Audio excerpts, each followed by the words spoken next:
Sorry guys, pero kailangan nyo talaga i-unlearn yung rule na gagamit tayo ng a before a consonant letter at gagamit naman ng an before a vowel letter kasi hindi talaga yan yung rule na dapat sinusunod natin. Diyan nagagaling yung confusion ng karamihan.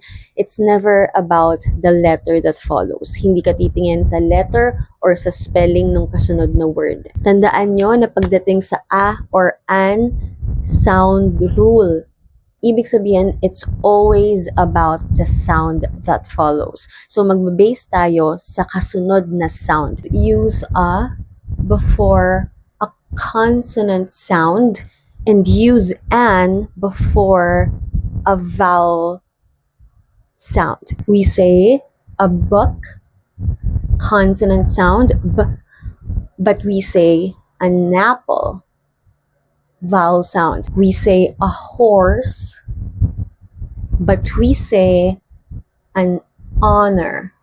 So dito, parehong H yung letter na kasunod, pero sa sound tayo magbe-base. Dito, horse, yung initial sound ay so consonant yun, a horse. Pero dito, yung H ay silent, so ang una nating sound sa word na honor ay o.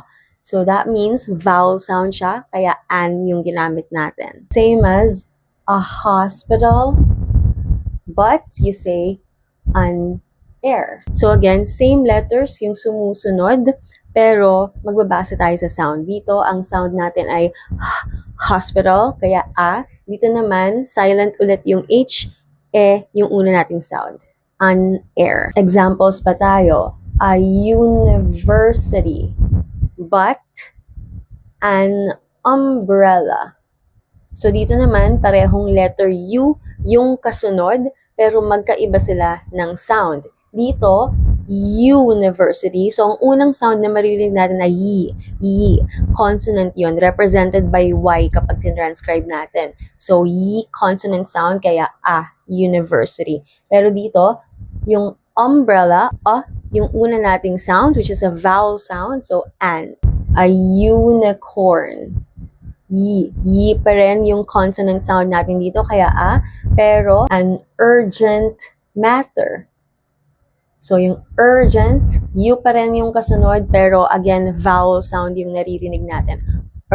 Urgent. So, an. Kahit pa acronyms or initialisms yan, halimbawa, a NASA scientist. Ang sound nito ay n, kaya a. Pero we say an FBI agent. Dito naman kahit F yung letter, again, di tayo titingin doon, yung sound. Paano ba natin sinasabi yung FBI? Ang initial sound ay FBI. Last na, a European trip. Letter E is a vowel letter, pero ang sound niya, European. So, yi pa rin. Consonant pa rin yun. So, a. Pero you say an NGO.